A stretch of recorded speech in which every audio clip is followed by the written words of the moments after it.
Assalamualaikum warahmatullahi wabarakatuh. Waalaikumsalam warahmatullahi wabarakatuh. Hei penguasa, adillah pada kami tak bodoh.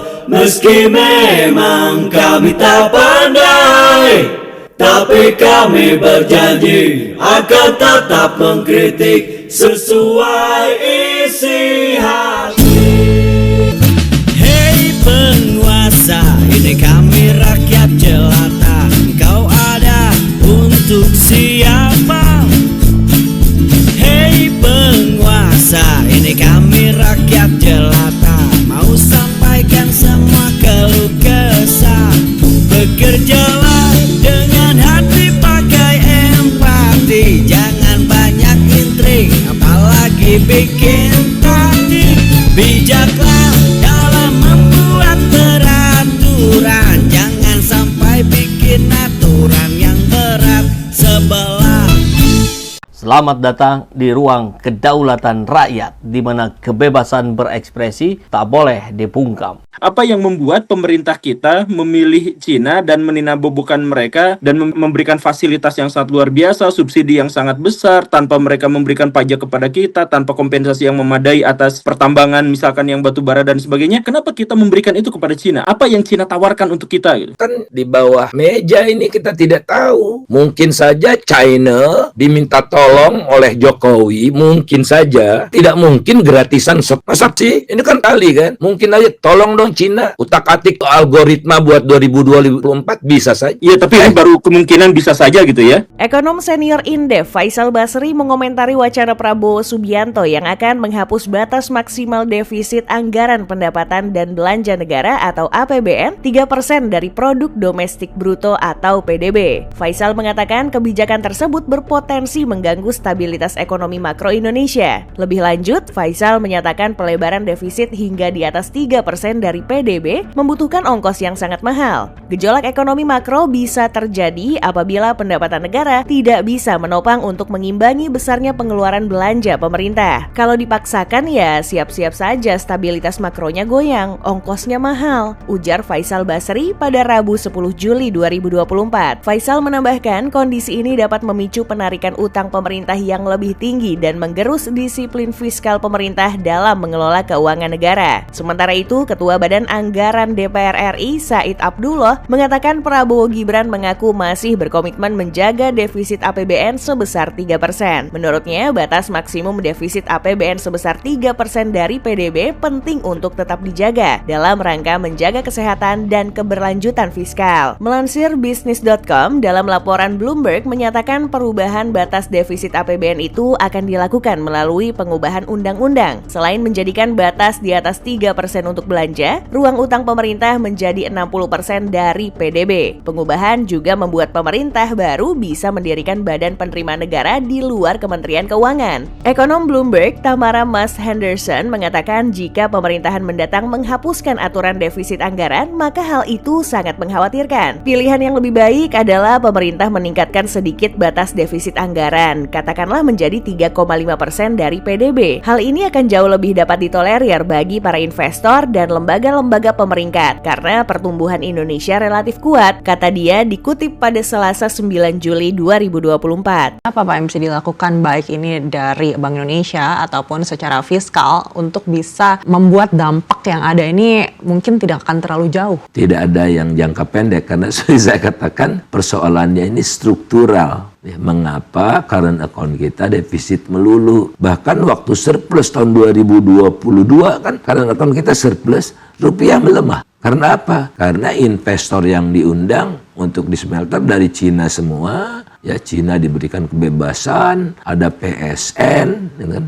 Proyek strategis nasional, semua insentif diberikan. Bahkan mereka kita kasih subsidi. Gila, saya rasa hampir tidak ada satu negara yang memberikan subsidi, bukan insentif loh, subsidi kepada investor asing. Nih, contohnya harga batubara rata-rata tahun 2022 itu $345 per ton.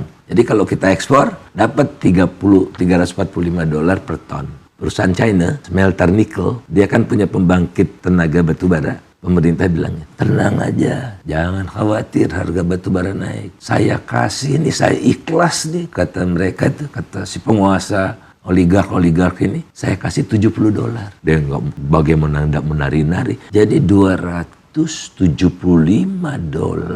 per ton, subsidinya kali berapa ratus juta ton. Artinya hilirisasi saat ini menurut Bapak tidak efektif sama sekali. Ugal-ugalan. Ya coba kita kan mengundang investor untuk membantu peningkatan kesejahteraan kita kan. Win-win. Kita makin sejahtera, investornya untung. Nah kalau sekarang mengundang, tidak semua ya, mengundang investor, hasil yang kita dapatkan boro-boro 10%, boro-boro 0, impas gitu. Tapi minus. Baik, lalu kedepannya seperti apa Pak? Apalagi hilirisasi ini kan akan diperluas rencananya tidak hanya di sumber daya alam saja begitu, tapi di sektor-sektor lain termasuk pangan atau pertanian ini juga katanya akan diberlakukan hilirisasi. Sementara kita tahu pangan kita sendiri saat ini masih banyak yang impor. Ya iya tadi. Indonesia defisit pangan 2023 ya. Indonesia mengalami defisit pangan tertinggi sepanjang sejarah, 5,3 miliar US dollar. Jadi pangan defisit, BBM defisit, industri manufaktur defisit. Jadi apa yang dilakukan? Kata pemerintah gampang, santai aja. Kita kuras kekayaan alam sedalam-dalamnya, semasif-masifnya.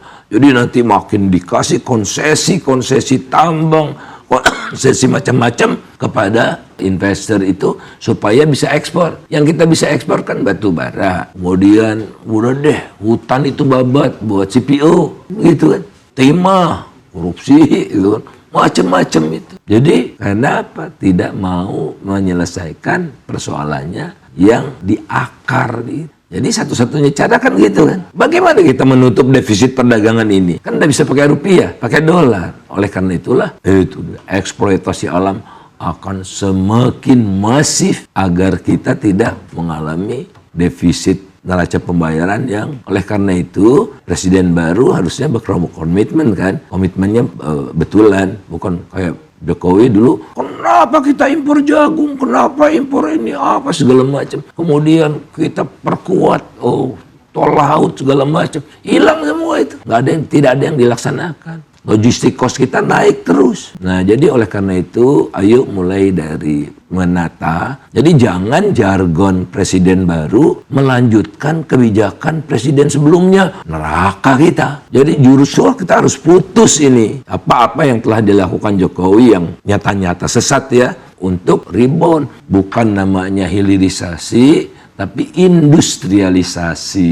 Kalau hilirisasi, kok smelter itu tidak menghasilkan satupun pabrik sendok, pabrik garpu? Ya karena hilirisasi. Kalau industrialisasi, kita siapkan dulu infrastrukturnya, transportasinya, sehingga stainless steel yang dihasilkan dari smelter itu bisa digunakan untuk menghasilkan ini ada stainless steelnya, karena semua butuh stainless steel kan. Aluminium juga begitu. Siapkan. Kalau hilirisasi, biji nikel diolah jadi ferronikel paling banyak kan. Ferronikelnya dibawa ke Cina. Jadi industrialisasi yang harus kita kembangkan, jangan hilirisasi. Sekarang semua waktu kampanye ya, apapun masalahnya, solusinya hilirisasi. Jelas-jelas hilirisasinya merugikan bangsa Indonesia. Nikel. Saya Indonesia, saya Pancasila. Tidak diacu ketika berdemokrasi. Menghalalkan semua cara. Pemerintahan Pak Jokowi harus super hati-hati. Karena tidak mungkin gitu leluasa melanggar konstitusi, melanggar hukum, dan melanggar etika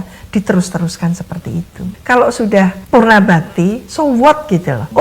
Umurnya tidak cukup, maka umurnya yang diubah. Untuk di pilkada, yang dilakukan oleh Mahkamah Agung. Ada demokrasi, tapi namanya dinasti politik merebak luas. Pilpres pun dinasti politik yang dipraktekkan. Bukan justru membuat rakyat porak-poranda saling berhadapan hanya atas nama isu yang dipolitisasi. Itu keji menurut saya, zolim itu. Demokrasi indeks kita terjun bebas. Videm Demokrasi Indeks 2024 ya melaporkan bahwa ranking Indonesia terjun bebas dari 79 ke 87. Skornya turun dari 0,43 menjadi 0,36. mendekati 0, lebih rendah dari Papua Nugini dan Timor Leste. Terbaru, kita terbaik di urutan ke-63, sekarang 87, skornya terbaik 0,53, dibikin sama Jokowi jadi tinggal 0,36. Jokowi jadi presiden, demokrasi sedang marak-maraknya, mencapai level tertinggi. Kita menjadi negara demokrasi yang disegani. Sekarang kita mingkan, malu membicarakan demokrasi karena sudah dirampok oleh Jokowi. Karena dia tahu demokrasi yang genuine tidak memungkinkan dinasti politik hadir. Dia harus rusak dulu demokrasi, baru Gibran bisa jadi wakil presiden. Apa yang dia lakukan? Dia perlemah institusi demokrasi, tapi dia nggak punya modal. Apa yang dia lakukan?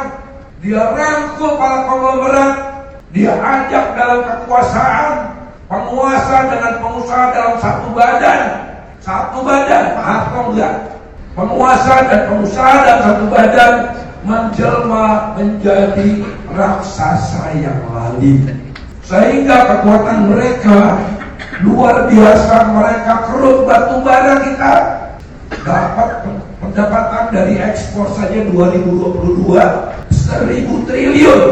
Itulah yang membuat Boy Thohir bilang, saya dan rekan-rekan perampok air alam di Indonesia akan memastikan Prabowo menang 1 putaran.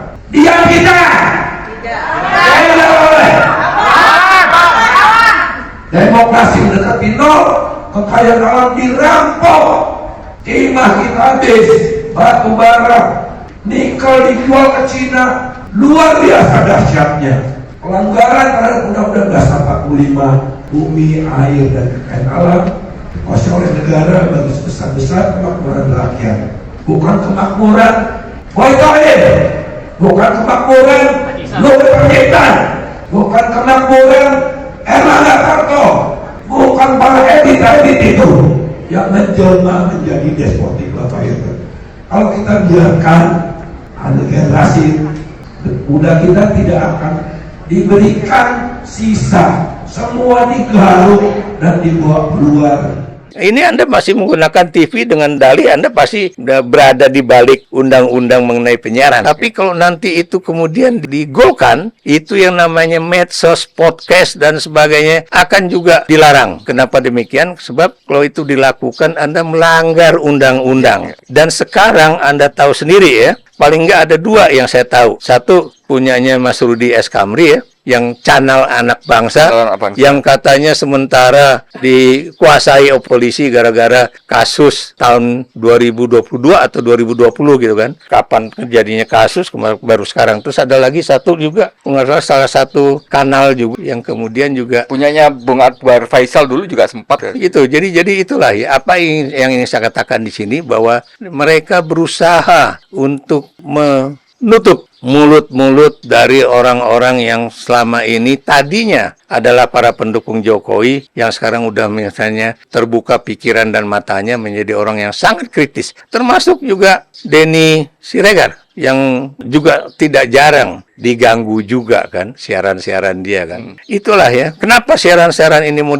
dibunuh atau dibungkam? Karena Anda tahu hasil dari proses di Mahkamah Konstitusi mengenai pelanggaran-pelanggaran yang dilakukan oleh partai pemenang pemilu, baik pemilu presiden atau berbagai pemilu legislatif yang lainnya, itu bukan mustahil akan diungkap oleh pers melalui teknik investigatif jurnalisme, baik yang dilakukan oleh majalah Tempo, Harian Kompas, dan kemudian kanal-kanal yang tadi saya katakan yang masih berada bangunan televisi. Semoga Allah senantiasa menuntun kita di jalan yang diridhoinya. Amin, amin, amin ya rabbal alamin. Ya rabbal alamin. Aku qouli hadza, astaghfirullah li wa lakum. Wassalamualaikum warahmatullahi wabarakatuh. Terima kasih.